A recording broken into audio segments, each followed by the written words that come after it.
வணக்கம். பேராச்சி கண்ணன், ஆ. வின்சென்ட் பால். ஒன்றோ இரண்டோ அல்ல, சுமார் 1200 கதைகள் வாட்ஸ்அப்பிலும் சமூக ஊடகங்களிலும் ஆடியோவாக பதிவிட்டு சிறந்த கதை சொல்லி என பெயர் எடுத்திருக்கிறார் சென்னையைச் சேர்ந்த ரம்யா வாசுதேவன். கொரோனாவின் போது அண்டர் த ட்ரீ என்ற பெயரில் இவர் முன்னெடுத்த கதை சொல்லல் செயல்பாட்டிற்கு இன்றும் ஆயிரக்கணக்கான வாசகர்கள் உள்ளனர். தினமும் ஒரு எழுத்தாளரின் சிறுகதையை, அவரின் பெயர், அவர் பற்றின அறிமுகம், அந்த கதை தாங்கியுள்ள நூலின் பெயர் உள்ளிட்ட குறிப்புகளுடன் சுருக்கமாக சொல்ல அதை உற்சாகமாக கேட்டு மகிழ்கின்றனர் வாசகர்கள். குறிப்பாக காலையில் ஹெட்போன் அணிந்தபடி வாக்கிங் செல்பவர்கள்.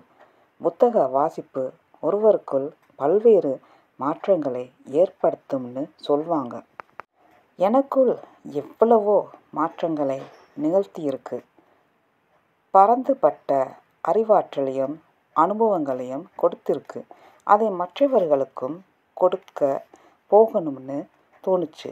என் கதை சொல்லலில் நோக்கமே வாசிப்பு ஆர்வத்தை தூண்டுவதும், இந்திய எழுத்தாளர்களின் படைப்புகளை பரவலாக கொண்டு சேர்ப்பதும் தான். இப்ப நான் சொல்கிற கதைகளை கேட்டு நிறைய பேர் வாசிப்பிற்குள் வந்திருக்கிறாங்க. ரொம்ப சந்தோஷமாக இருக்கு என உற்சாகமாக சொல்லும் ரம்யாவிடம் கதை சொல்லல் எப்படி ஆரம்பித்தது என கேட்டோம். எனக்கு வாசிப்பு ரொம்ப பிடிக்கும். சின்ன வயசுலேயே புத்தகங்கள் நிறைய வாசிப்பேன். என் அப்பா வங்கி மேலாளராக இருந்தார். அதனால் ஊராக சென்று கொண்டே இருந்தோம். அப்படியாக ஸ்ரீரங்கத்தில் என் படிப்பு நடந்தது. பிஎஸ்சி இயற்பியலும் பிறகு விஷுவல் கம்யூனிகேஷனில் பட்ட மேற்படிப்பும் முடித்தேன். எனக்கு எங்கெல்லாம் படிக்கிற வாய்ப்பு கிடைக்கிறதோ அங்கெல்லாம் படிப்பேன். சின்ன வயசில் பெருசா புத்தகங்கள் வாங்க வசதிகள் இருக்கலை. கிடைக்கிற புத்தகங்களை வாசிப்பேன். திருமணமாகி சென்னையில் புகுந்த வீட்டிற்கு வந்தேன். இங்கே நிறைய புத்தகங்கள் இருந்ததால் வாசிப்பு பழக்கம் தொடர்ந்தது. ஒரு சமயம் என் பள்ளி தோழிகளை சந்திக்கும் வாய்ப்பு கிடைச்சது. எல்லோரும் சேர்ந்து வாட்ஸ்அப் குரூப் உருவாக்கினோம். ஆரம்பத்தில் சந்தோஷமாக போச்சு. பிறகு எல்லோரும் அவங்கவங்க வேலையை பார்க்க போயிட்டாங்க. குரூப் ரொம்ப அமைதியாக இருந்தது.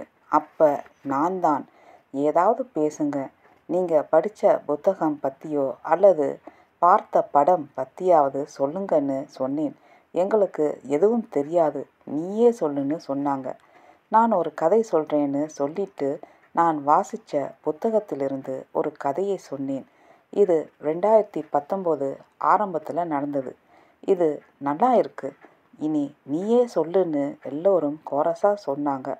நான் எப்பெல்லாம் வாசிக்கிறேனோ, எனக்கு எப்பெல்லாம் தோணுதோ அப்போ சிறுகதைகளை சும்மா சொல்லிவிட்டு இருந்தேன். 20 கதைகள் வரை சொன்ன பிறகு சிலர், என் பசங்க எல்லாம் உன் கதையை கேட்குறாங்கப்பா, ரொம்ப நல்லா இருக்கு, நீ நடுவில் சில ஆன்மீக கதைகளும் சொல்லுப்பா, நாங்கள் சொன்னால் கேட்க மாட்டாங்க, நீ சொன்னால் குடும்பமாக கேட்குறோம்னு சொன்னாங்க.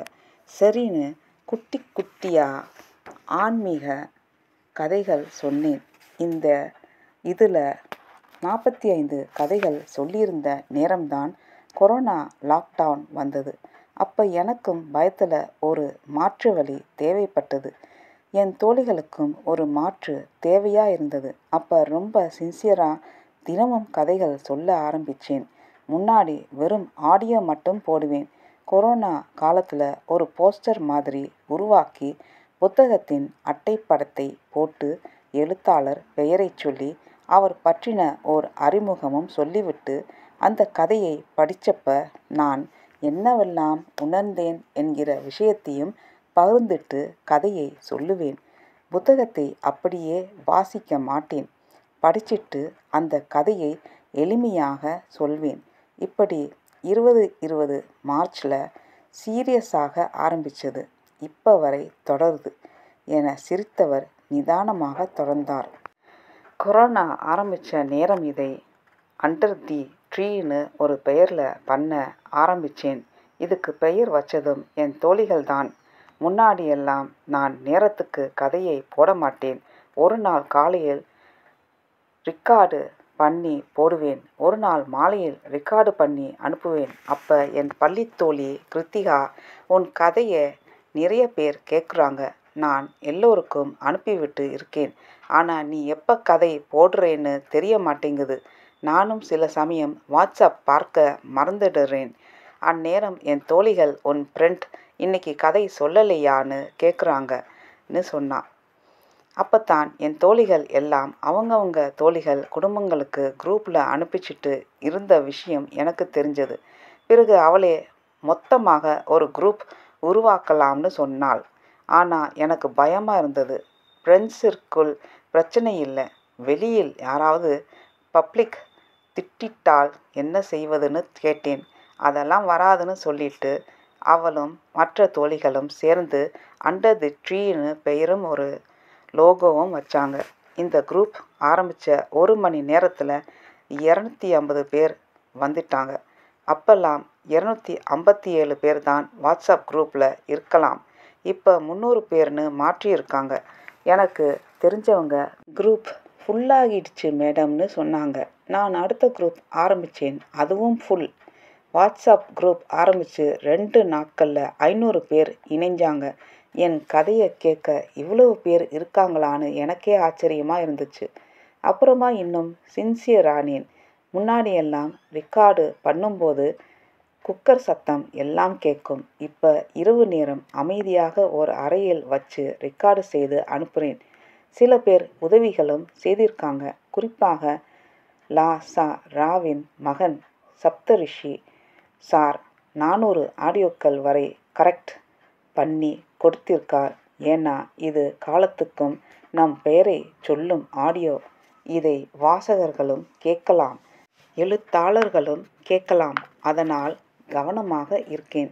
சில நேரங்களில் எழுத்தாளர்களே கூட என் கதை சொல்லலை கேட்டுட்டு ரொம்ப நல்லா இருக்குன்னு பாராட்டி மெசேஜ் அனுப்பியிருக்காங்க. சிலர் என் கதையும் சொல்லுங்கன்னு கேட்டும் இருக்காங்க. அதே போல் நான் எந்த கதையையும் வரிக்கு வரி சொல்ல மாட்டேன். அது என் வேலையும் இல்லை. இந்த புத்தகம் இந்த விஷயத்தை சொல்லியிருக்கு. மற்றபடி நீங்கள் படிங்கன்னு அவங்களுக்கு வாசிப்பு ஆர்வத்தை தூண்டுவேன்.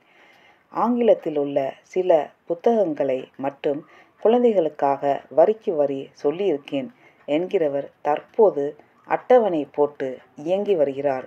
இப்போ தமிழ் சிறுகதைகள், ஆன்மீக கதைகள், ஆங்கில புத்தகங்கள், குழந்தைகள் கதைகள்னு சொல்கிறேன். ஒவ்வொரு சனிக்கிழமையும் சுய வளர்ச்சி முன்னேற்றம் உள்ள ஆங்கில புத்தகங்களை படிச்சிட்டு அதன் சாராம்சங்களை தமிழில் சொல்வேன். வெள்ளிக்கிழமைனா ஆன்மீக கதைகள் சொல்வேன். இதில் அடுத்த பகுதியில் தொடரும். நன்றி, வணக்கம்.